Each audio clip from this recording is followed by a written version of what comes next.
안녕하십니까. 따라만 하면 결산을 할 수 있다. 이제 법인 정기재무제표 입력하고 결산 부속명세서 작성하는 제 6강입니다. 이제 점점점 법인세와 종합소득세를 위해서 그 과정을 지금 진행하고 있는데요.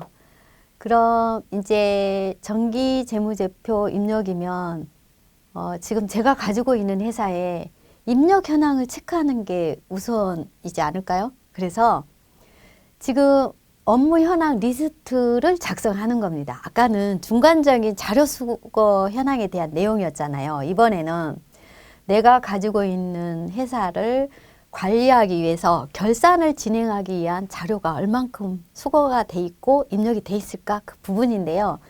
이렇게 점점점 이렇게 결산 현황으로 다가오면은 이제 12월 말 법인인 경우나 12월 달 이제 종합소득세를 위해서 이때 정도 되면은 현황 리스트를 체킹을 하는데요. 이제 이걸 자료를 정확하게 다 체크를 해 놓습니다. 그러면 해 놓고 난 다음에 저희가 결산을 진행을 합니다. 그러면 3월 달에 결산을 다 빨리 해달라고 합니다.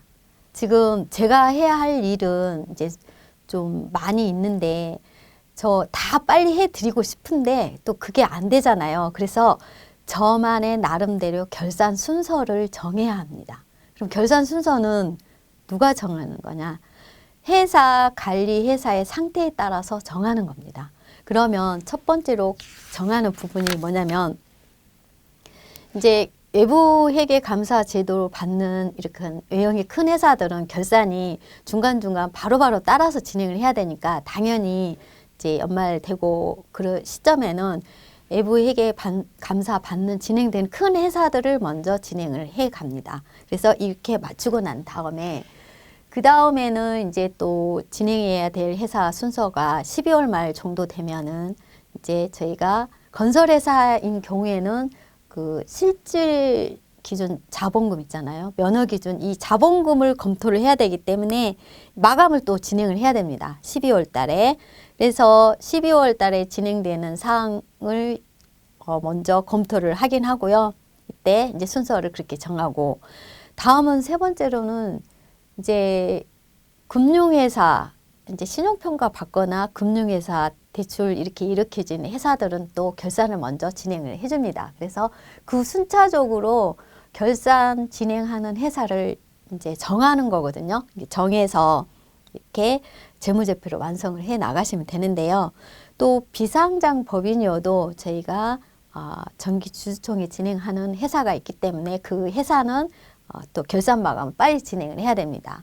그래서 12월 달 되면은 사실 이제 바빠집니다. 왜 그러냐면 3월 달과 5월 달에 해당되는 이제 5월 달에는 종합소득세 신고 시 진행하면은 이제 4월부터 진행을 한다고 하면은 이제 그렇게 하면 되겠지 해서 그때 진행하면 되는데요. 이제 법인 사업자인 경우에는 이제 12월 달부터 바쁘게 해서 그 내용을 다 이제 스케줄을 먼저 정해야 되거든요. 그래서 관리회사와 여쭤보고 결산 진행을 빨리 해야 되는 순서를 먼저 쭉 정해서 업무 현황 리스트를 자료 체크를 먼저 다 진행을 하면 됩니다. 그 다음에 이제 또 법인세 신고 12월 말 법인인 경우에는 법인세 신고를 진행을 하잖아요.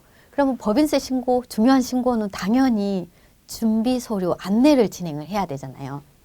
이 안내 사항은 뭐냐면 직전 연도 기본 정보와 직전 연도에 달라진 그 내용에 따라서 그 부분을 저희가 체킹을 해야 됩니다. 그러면 결산서에 반영을 해야 되잖아요. 그래서 기본 정보 사항, 뭐 등기부등본, 주주명부 이렇게 기본 정보 사항을 다 체킹을 해서 서류를 받습니다. 12월 말 리스트에 해당되는 그 내용을 다 체킹해서 자료를 받고요. 그다음에 뭐 또 운행기록부 차량 있는 경우에는 차량 해당되는 관련 서류를 모두 받아야 되고 이렇게 이제 서류를 다 받은 다음에 또 12월 말에 해당되는 이제 그 잔액 명세서를 받습니다. 재고 명세서도 받고요. 채권 채무 잔액 명세서 이런 내용을 모두 받아서 저희가 진행을 하고 또 이자 온천징수 해당된 경우에는 이제 또 이자 온천징수 해당되는 온천징수 영수증 받고요. 건설회사는 또 건설협회 사이트에 들어가서 해당 내역들 모두 이렇게 체킹을 해서 모두 받습니다. 이렇게 기본적인 서류를 요청을 하고 난 뒤에 이제 저희가 결산을 진행을 하는데요. 지금 이제 정기분 재무상태표는 이제 입력을 여기서는 진행을 하겠습니다. 이제 입력하는 내용을 이렇게 정기 재무상태표, 그다음에 손익계산서, 이익잉여금 처분계산서를 책 페이지에 있는 대로 입력을 한번 진행을 해보세요. 진행을 하시고 결산 순서를 지금 따라가는 게 중요하거든요. 그래서 그 부분의 내용을 이제 이렇게 준비를 했습니다. 그래서 그 입력 준비한 내용, 이제 프로그램 정기 재무제표는 사실은 계속 사업자라면 마감 후 이후를 진행하기 때문에 저희가 이제 입력사항을 체크만 하면 되는데요.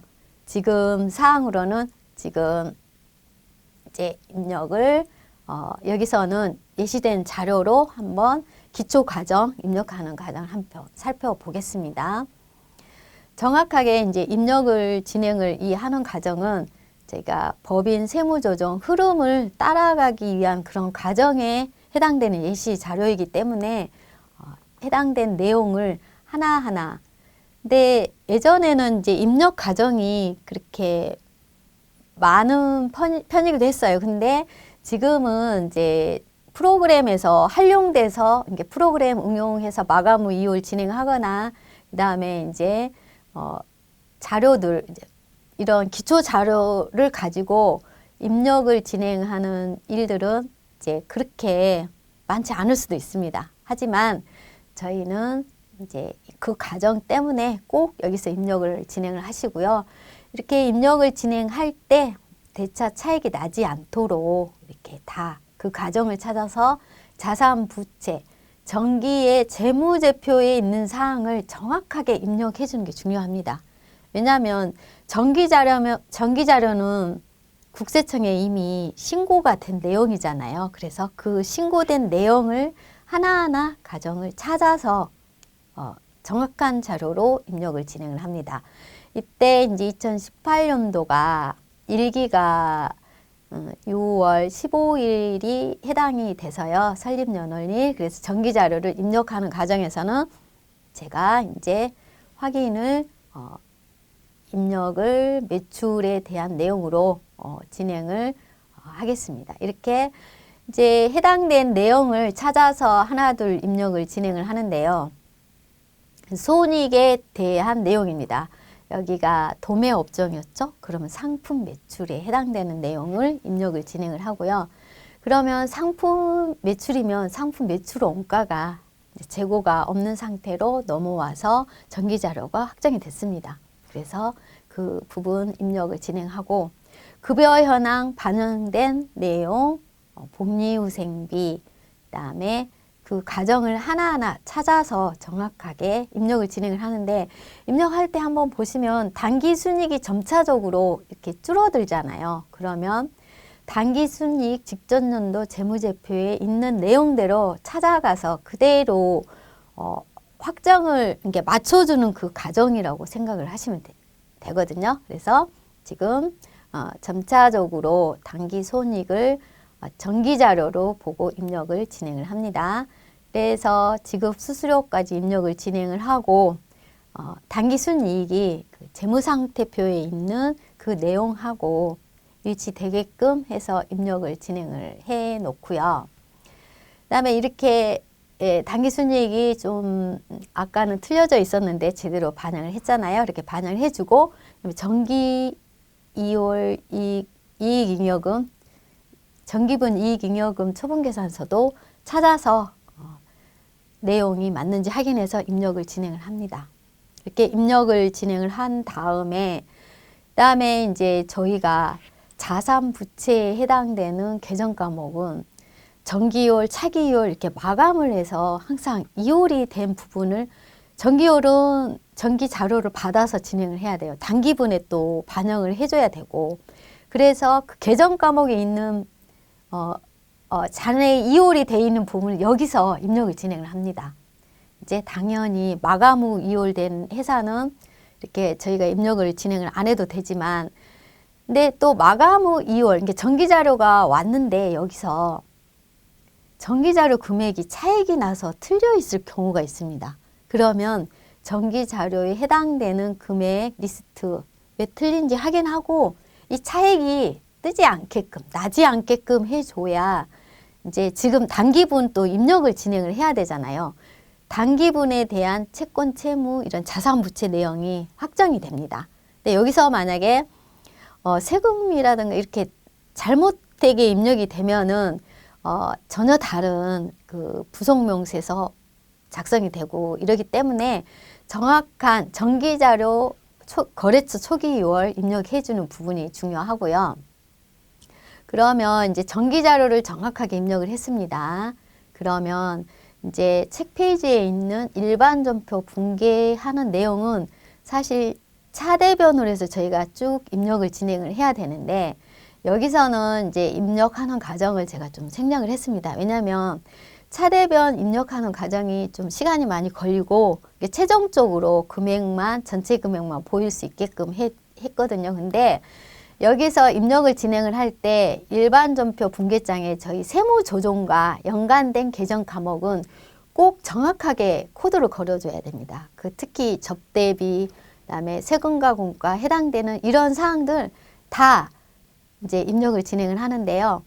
일반 전표 붕괴장에서 저희가 입력된 내용 20만 원이 해당되는 경조사비, 이 내용이 입력이 진행이 됐기 때문에 그대로 지금 순차적으로 지금까지 따라오신 분이라면 일반 전표 입력은 별도로 입력을 이제 경조사비에 대해서는 입력을 진행 안 하셔도 되고요.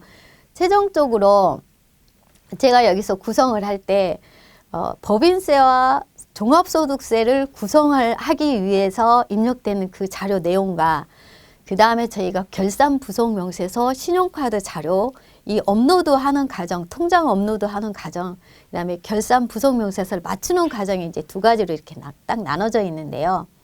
그 내용에 있어서는 별도로 구성이 돼 있기 때문에 그 부분, 이제 이게 법인세와 소득세를 위한 부분은 여기에 나와 있는 그 내용대로만 이제 입력을 진행하시면 되거든요. 근데 책 페이지를 확인하다 보면 그게 이제 자연스럽게 아실 수 있는 부분입니다. 그래서 일반 전표 붕괴장을 입력을 하는데 이제 전체 금액이 이제 보입니다. 그러면 전체 금액 마지막 부분부터 이제 동영상으로 확인을 해 보겠습니다. 그러면 지금 선납세금 100만 원까지 확인이 됐잖아요. 그럼 지금 감가상각 내용 반영하려고 지금 제가 학계장의 시산표로 들어왔습니다.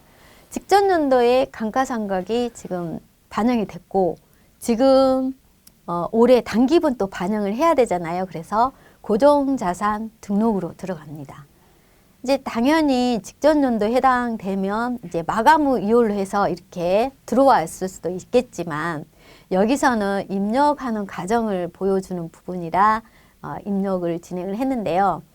여기서 제일 중요한 부분이 또 한번 설명을 드리자면 이제 기초가액은 직전 연도에 넘어온 자산을 내용이고요. 그다음에 신규 및 취득 증가는 단기에 증가된 내용에 해당되는 부분을 입력하는 내용입니다. 그래서 여기서 차량인 경우에는 이제 상각 방법을 선택을 하게끔 돼 있거든요. 그래서 여기 선택을 진행하는 내용 지금 보여드렸습니다.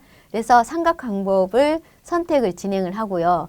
또 여기에 이제 정기 데이터 자료 활용하는 부분도 있고 그 다음에 차량 운반구는 내용 연수를 지금 선택을 하는데요. 지금 내용 연수가 지금 기준 내용 연수 있고 기준 연수, 내용 연수 범위가 있습니다.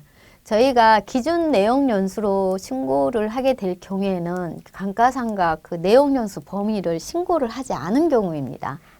그러면 제가 신고를 하지 않은 상태에서 임의대로 뭐 4년을 하고 싶다 뭐 이렇게 변경을 하면 안 되고요. 신고 방법을 세무서에 신고를 하지 않으면 기준 내용 연수대로 가야 됩니다. 네, 신고할 때 그 부분 세법 규정 검토하시고 신고를 또 진행을 하시고요. 첫 해에 내용 연수 범위, 여기 보면 이것뿐만이 아니고 업종별에 대한 내용 연수가 있기 때문에 여기 이제 음식 숙박업 등 이런 내용 보면 연수 범위가 있고 기준 내용 연수가 있습니다. 그래서 이 내용 연수를 신고를 하는 내용에 대한 부분이기 때문에 이 부분은 꼭 검토를 하시고 내가 신고 안 한 상태에서는 이 범위가 아닌 기준을 잡아서 신고를 한다는 게 그 상각 방법을 신고를 한다는 거, 상각을 진행을 한다는 점 잊지 마시고요.